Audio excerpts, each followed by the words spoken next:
오늘은 본문의 말씀을 통해 다 쓰지 못하는 자같이 하라라는 제목으로 하나님의 말씀 증거하도록 하겠습니다.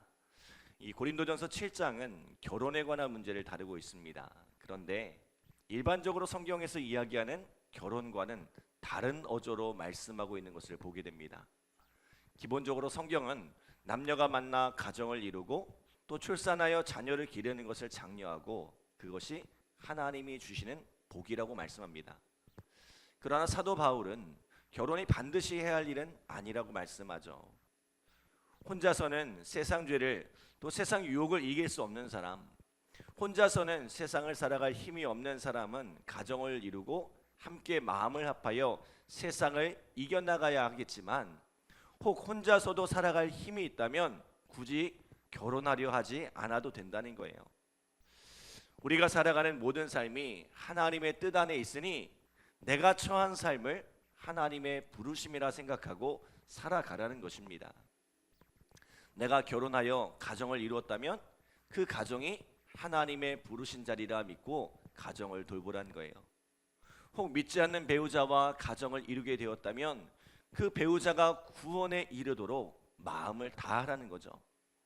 또 사별하거나 이혼을 하게 되어 홀로 되었다면 혹은 결혼하지 못하고 독신의 삶을 살게 되었다면 또한 하나님의 인도하심에 부르심이니 그 속에서 하나님의 뜻을 구하고 하나님께서 무엇을 원하시는지를 찾으라는 거죠. 우리는 현실을 극복하여 무엇을 이루는 것을 믿음이라고 생각하지만 사실 진짜 신앙은 하나님이 인도하신 곳에 하나님이 놓아두신 그 자리에서 하나님의 뜻을 구하고 부르신 그 자리에서 하나님과 동행하고 최선을 다하며 살아가는 것입니다. 늘 내 상황, 내 현실에 내 자리에 만족하지 못하고 불평과 원망으로 살아가는 것이 아니라 주어진 상황과 현실, 그 자리를 귀히 여기고 감사하며 살아가는 것, 그것이 바로 하나님의 성전된 우리의 삶의 방식입니다. 오늘 사도 바울은 결혼과 독신 또 이혼의 문제에 대해서 이야기하고 있지만 그가 진짜 이야기하고 싶은 것이 바로 이것입니다. 우리는 인생을 살아가면서 모든 것이 다 만족하기를 원합니다. 모든 것이 다 형통하기를 원합니다. 모든 것에 부족함 없는 삶을 꿈꿉니다. 그리고 신앙이라는 힘을 의지하여 그것을 다 이루고자 합니다. 그런데 말입니다. 그것이 가능한 일일까요? 여러분, 참 오랜 세월 신앙생활 하셨는데 그 완벽한 삶을 다 이루셨습니까? 우리는 내가 원하는 그 많은 것을 손에 넣기 위해 아등바등하며 살아가지만 그 모든 것을 손에 쥐고 살아가는 사람은 단 한 사람도 없다는 것입니다. 애초에 그 모든 것을 다 가지고 사는 것은 불가능한 일입니다. 이것을 가지려면 저것을 놓아야 하고 또 저것을 가지려면 이것을 놓아야 하는 것이 우리의 인생입니다. 모든 것을 다 가질 수는 없습니다. 이에 사도 바울은 이렇게 말씀합니다. 자, 우리 29절로 31절 말씀 함께 읽겠습니다. 29절로 31절 시작. 형제들아, 내가 이 말을 하노니 그때가 단축하여진 고로 이후부터 아내가 있는 자들은 없는 자 같이 하며 우는 자들은 울지 않는 자 같이 하며 기쁜 자들은 기쁘지 않은 자 같이 하며 매매하는 자들은 없는 자 같이 하며 세상 물건을 쓰는 자들은 다 쓰지 못하는 자 같이 하라. 이 세상의 외형은 다 지나감이니라. 아멘. 자, 무슨 말이에요?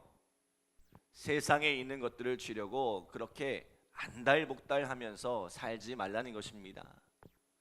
내가 갖지 못했다고 해서 혹은 내가 가진 것을 잃어버렸다고 해서 너무 슬퍼할 것도 없고 또 내가 뭔가를 이루었다고 무엇인가를 갖게 되었다고 너무 기뻐할 필요도 없으며 내가 가졌다고 그 모든 것을 다 누리려고 하지도 말라는 거예요.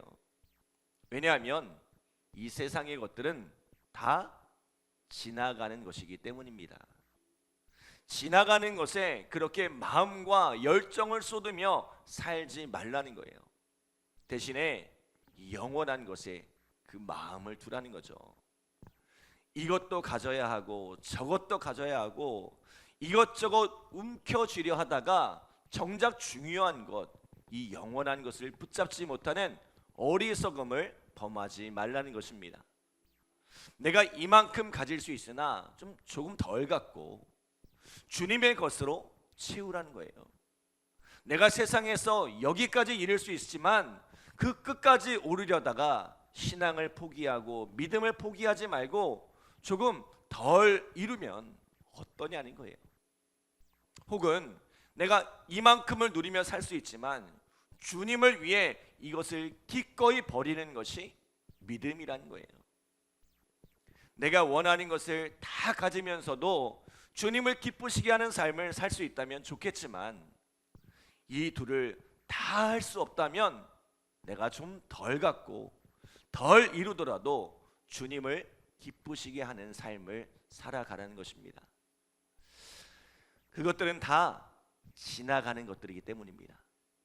여러분, 지나가는 것에 목숨 걸지 마시기 바랍니다.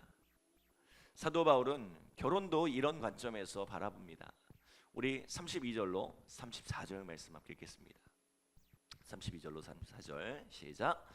너희가 염려 없기를 원하노라.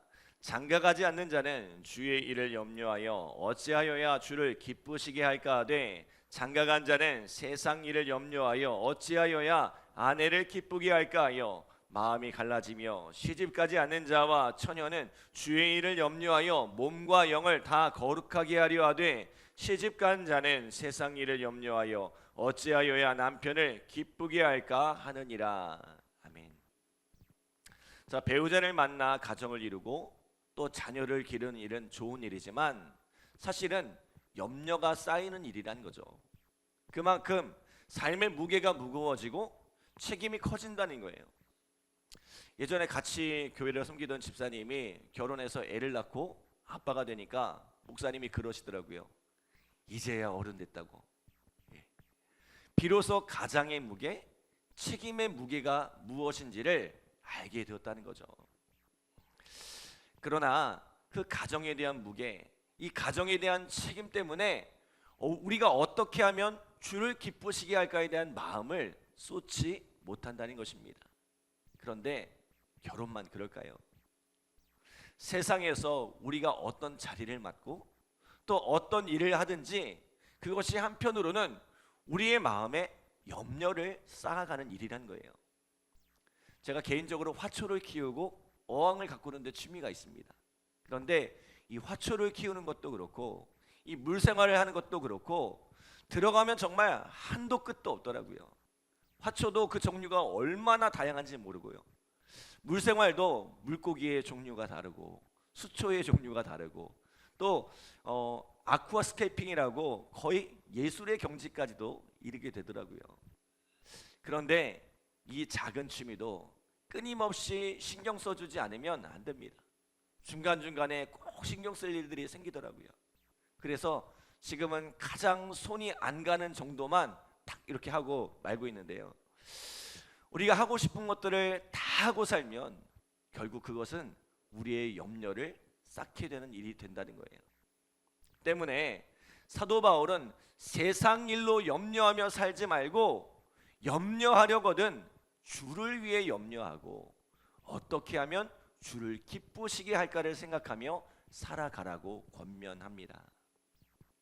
갈라디아서 2장 20절에 보면 사도 바울이 이런 고백을 하죠. 내가 그리스도와 함께 십자가에 못 박혔나니 그런즉 이제는 내가 사는 것이 아니요 오직 내 안에 그리스도께서 사시는 것이라. 이제 내가 육체 가운데 사는 것은 나를 사랑하사 나를 위하여 자기 자신을 버리신 하나님의 아들을 믿는 믿음 안에서 사는 것이라. 우리가 예수님을 내 삶의 주인으로 모시고 사는 그 순간부터 우리의 삶은 그 목적과 가치가 달라졌다는 것입니다. 이전에는 나를 행복하게 하고 내가 원하는 원하는 것을 하고 내가 원하는 것을 이루는 것이 내 삶의 목표였다면 이제는 내 속에 거하시는 주님을 기쁘시게 하고 그 주님의 영광을 위하여 사는 것이 내 인생의 목표와 가치가 되었다는 것입니다. 우리가 결혼하여 가정을 이루었지만 그 가정의 목표 또한 세상적인 행복을 이루는 데 있지 않고 주님을 기쁘시게 하는 데 있음을 기억하시기 바랍니다. 우리가 직장에 다니고 또 사업을 일구지만 그 목적이 단순히 세상적인 성공, 부를 창출하는 데 있지 않고 하나님의 영광에 있음을 기억하시기 바랍니다. 그러므로 로마서 14장 8절에 보면 이렇게 말씀합니다. 우리가 살아도 주를 위하여 살고 죽어도 주를 위하여 죽나니 그러므로 사나 죽으나 우리가 주의 것이로다. 우리가 어떠한 모습으로 살아가든지 어느 곳에 거하든지 또한 어떤 처지에 있든지 그것은 중요한 것이 아닙니다. 중요한 것은 우리가 어떠한 모습, 어떠한 곳에서도 주를 위해 살고 주님을 기쁘시게 하는 인생이 되는 것입니다. 사랑하는 여러분, 오늘 저와 여러분의 삶이 그렇게 주님을 기쁘시게 하는 삶, 주님을 위해 살아가는 복된 삶이 되기를 간절히 기도합니다. 기도하겠습니다. 하나님 감사합니다. 복된 새벽 귀한 말씀 주시고 또 이 말씀으로 우리의 삶을 열어갈 수 있도록 인도하여 주심에 감사드립니다. 하나님, 우리가 이것저것 다 손에 쥐려고 세상 모든 것을 손에 쥐려고 그렇게 아등바등 분주히 살아가고 있지 않습니까? 그렇게 세상 것을 붙잡기 위해 살아가다가 하나님의 것을 놓치고 그 영원한 것을 놓치며 살아가고 있지는 않습니까? 오늘 우리의 마음속에 우리의 인생의 목적이, 우리의 가치가 달라지게 하여 주시고 하나님의 것을, 영원한 것을 우리의 마음 가운데 기뻐하게 하시고 주님을 기쁘시게 하는 삶을 살아갈 수 있도록 우리의 삶을 인도하여 주시옵소서. 우리가 어디에 있든지 무엇을 하든지 그 어떤 곳에서도 하나님께 영광 돌리는 복된 삶을 살아갈 수 있도록 우리의 삶을 인도하여 주시옵소서. 오늘 이 새벽에도 간절히 기도하는 우리 성도들 주님께서 응답하여 주시고 특별히 우리 수련회 가운데 함께 하셔서 하나님의 귀한 은혜가 충만하게 임할 수 있도록 주님 역사하여 주시옵소서. 감사드리며 예수님의 이름으로 기도드립니다. 아멘.